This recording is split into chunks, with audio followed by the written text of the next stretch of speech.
हम्म, नमस्कार, राम राम साथियों। आप देख रहे हैं एफपीओ समाचार और मैं हूं आपका अपना शंभुदयाल शर्मा।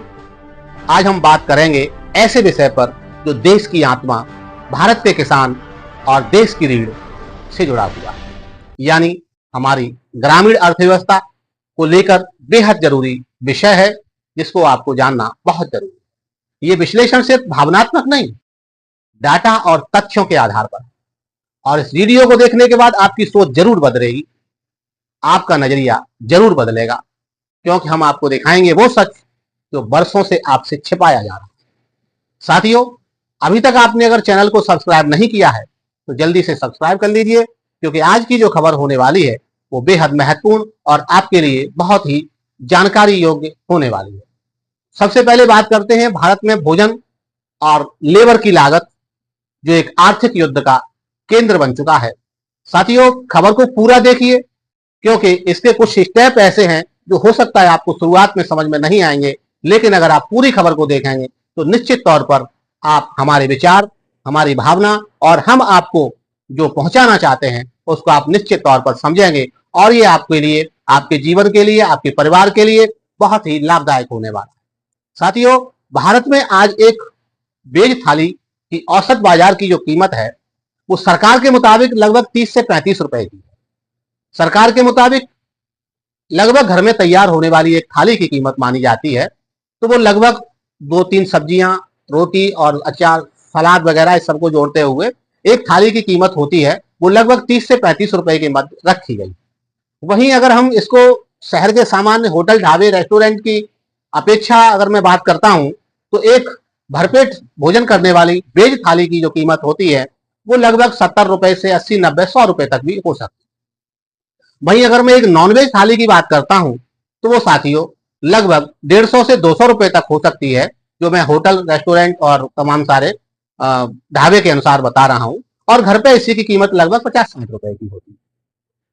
अगर मैं एक नजर डालता हूं विदेशी थाली की तरफ, अगर मैं विदेशी थाली की अगर आपको बात करता हूं तो इसको मैं डॉलर में आपसे बात करूंगा, यानी एक नॉनवेज थाली की जो कीमत होती है, वेज थाली की जो कीमत होती है, पहले वेज थाली की बात करते हैं तो वो साथियों लगभग अमेरिका में अगर मैं बात करता हूं तो लगभग 12 से 15 डॉलर के मध्य होती है।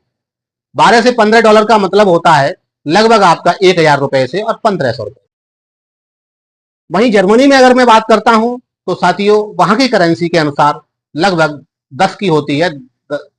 भारतीय करेंसी के अनुसार मैं अगर उसकी बात करता हूं तो वो साथियों लगभग 1000 रुपए से और 1300-1400 रुपए तक होती है।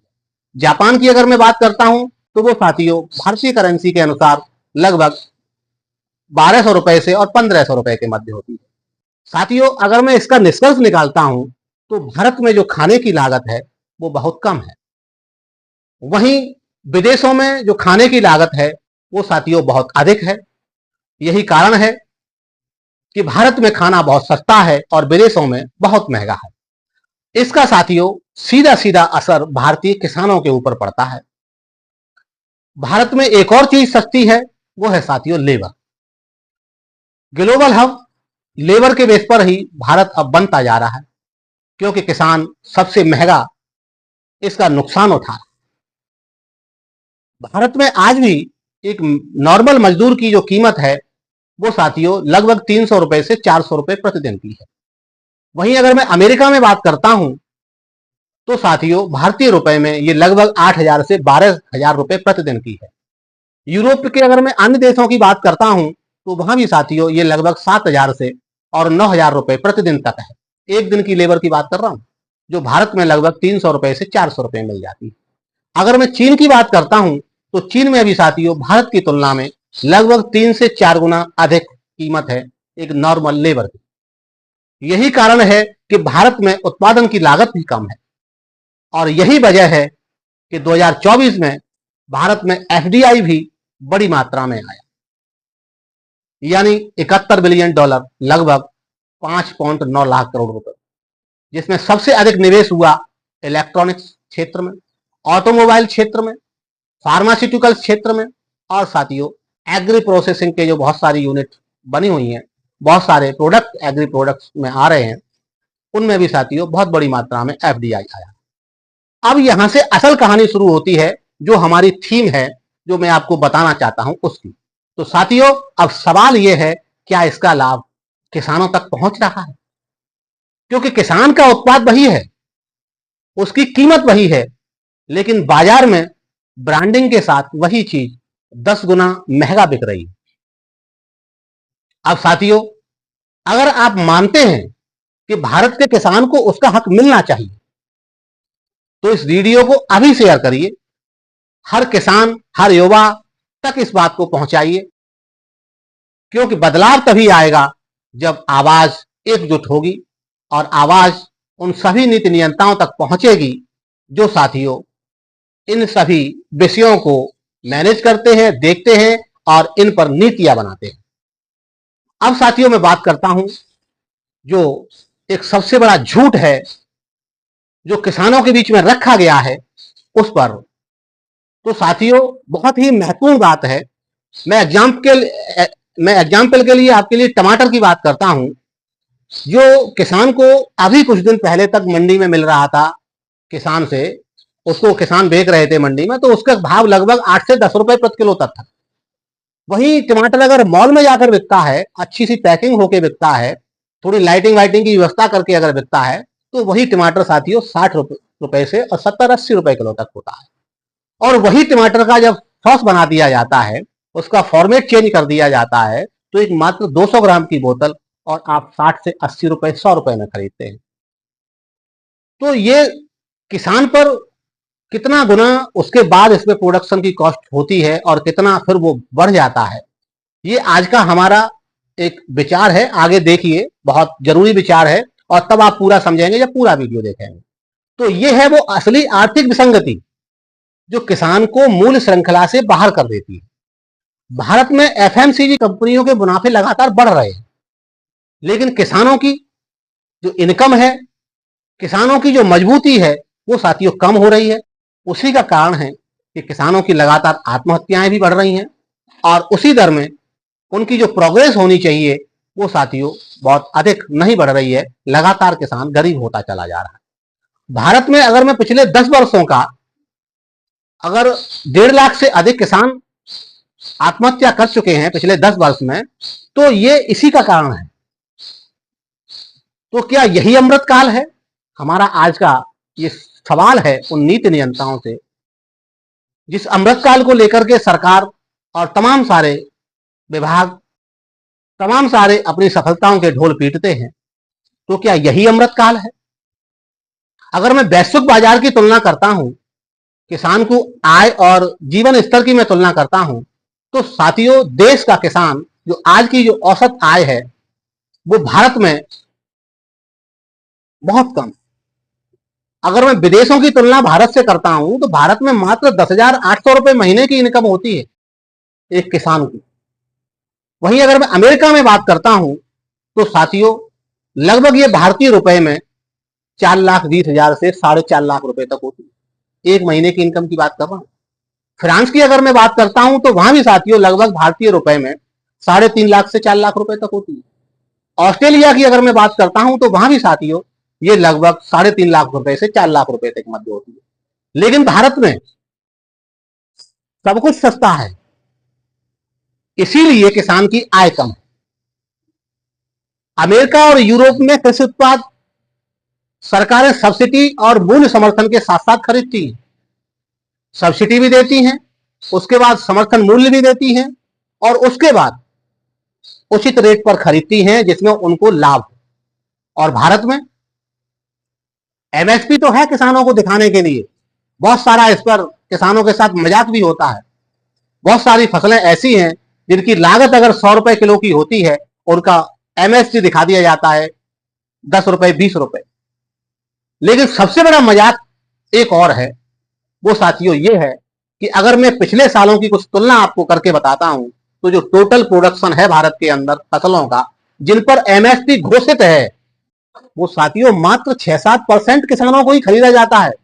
बाकी किसान तो अपने मार्केट को नॉर्मल बाजार में बेचते हैं और वो साथियों दलालों, मंडलियों के चंगुल में फंस जाते हैं और बहुत कम कीमत में बेचने के लिए मजबूर होते हैं। किसान भाइयों और देश के युवाओं को अगर आप चाहते हैं कि आपकी फसल की कीमत विदेशों जैसी हो, आपकी इनकम विदेशों के किसानों जैसी हो, तो इस वीडियो में कमेंट करके हमें बताइए और लिखिए कि हमें न्याय चाहिए, हमें भी चाहिए न्याय। और एफपीओ समाचार से लगातार जुड़े रहिए। हमारी इस वीडियो को शेयर करिए, एफपीओ समाचार चैनल को सब्सक्राइब करिए। आपको अगर अच्छा लगा हो तो लाइक करिए। साथियों, क्योंकि भारत एफडीआई के लिए तो स्वर्ग है, लेकिन किसानों के लिए नरक बनता चला जा रहा है। इसका सबसे बड़ा कारण है लो कॉस्ट ऑफ लेबर। कंपनियों की उत्पादन सस्ता पड़ता है जिसकी वजह से, और लो फूड ऑफ कॉस्ट, जिससे श्रमिकों का खर्चा सस्ता पड़ता है।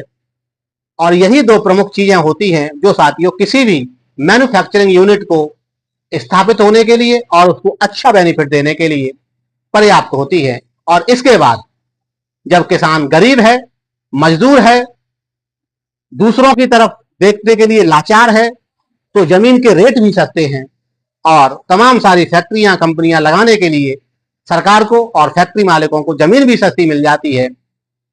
किसानों से सस्ती खरीद और महंगे दाम पर ब्रांडेड बिक्री करके बहुत बड़ा मुनाफा ये कंपनियां उठा लेती हैं। ये सब लोग तो पैसे वाले हो जाते हैं। ये सभी कारण ऐसे हैं जो आकर्षित करते हैं एफडीआई को, लेकिन किसान लगातार गरीब बनता चला जाता है। तो ये ऐसी चीजें हैं जिनके लिए आपको अब खड़ा होने की जरूरत है। आपको अब मार्केट में इन विषयों को देखने की जरूरत है, इन पर ध्यान देने की जरूरत है। और मैं आपसे फिर कहना चाहूंगा, मैं आपकी आवाज इसलिए उठा रहा हूं कि आप इसको समझें और इस पर मनन करें। और साथियों, ये बात दूसरे लोगों तक तभी पहुंचेगी जब आप हमारे इस वीडियो पर अपनी प्रतिक्रिया देंगे। चाहे आप लाइक करके दें या शेयर करके दें या कमेंट करके दें, लेकिन आपकी प्रतिक्रिया बहुत जरूरी है। आपका एक कदम एक किसान के सपने को पंख दे सकता है। साथियों, अब बहुत सारी ऐसी नीति हैं जो विफल होती जा रही हैं और इनके समाधान भी कुछ होने चाहिए। तो वो क्या है, उन पर चर्चा करते हैं। तो वो सबसे पहला है साथियों एमएसपी। एमएसपी को कानूनी दर्जा देने की लगातार मांग उठाई जाती रही है किसानों को द्वारा, और सरकार उस पर तरह तरह से किसानों को अपने जवाब भी देती है, लेकिन ये मांग लगातार बढ़ती जा रही है। और साथियों, ये मांग वाजिब है। सरकार को एमएसपी को कानूनी दर्जा देना चाहिए। एग्री एक्सपोर्टर्स जो हैं, इस प्रोग्राम को इंसेंटिव देना चाहिए, जिससे तमाम सारे एग्री प्रोडक्ट्स मार्केट में, विदेशी मार्केट में आसानी से पहुंच सकें और जो गरीब और मध्यम वर्ग के किसान हैं वो भी इसका लाभ उठा सकें।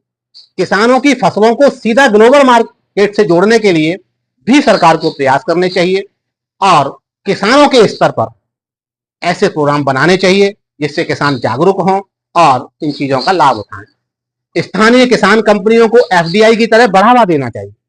जैसे कम सरकार तमाम सारे एफडीआई आकर्षित करने के लिए कंपनियों को बढ़ावा दे रही है, तो किसानों की कंपनियों को भी स्थानीय स्तर पर बढ़ावा देना चाहिए। साथियों, किसान उत्पादों की ब्रांडिंग के लिए प्रयास करना चाहिए। प्रोसेसिंग यूनिट्स किसानों के माध्यम से लगवानी चाहिए। जब तक किसान उत्पादन करता रहेगा लेकिन बाजार से बाहर रहेगा, ये सीधा सा मतलब है। जब तक किसान उत्पादन करता रहेगा तब तक किसान बाजार से बाहर रहेगा। जब तक भारत सिर्फ उगाने वाला देश रहेगा तब तक कमाने वाला देश नहीं बन सकता। भारत को अब बदलना होगा, भारतीय किसान को, भारत की सरकार को बदलना। साथियों, भारत का किसान सिर्फ फसल नहीं उगाता, वो देश का भविष्य बोता है।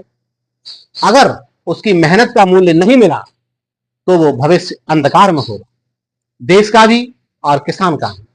एफडीआई तभी सार्थक है जब वो भारत के किसान को भी सही उसका लाभ मिले, भारत का किसान भी उसका लाभ उठाए, वरना वो एक शोषण का आर्थिक मॉडल बनकर रह जाएगा।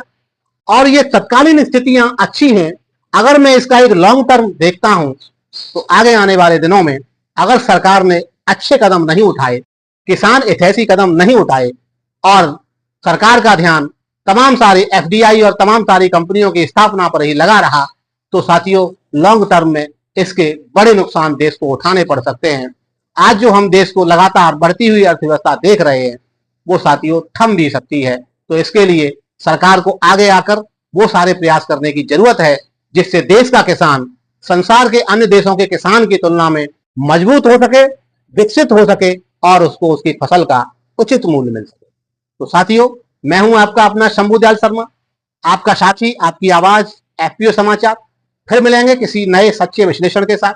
देखते रहिए एफपीओ समाचार। अभी तक आपने अगर चैनल को सब्सक्राइब नहीं किया है तो जल्दी से कर लीजिए और आपने वीडियो अच्छा लगा हो तो लाइक करिए। धन्यवाद साथियों।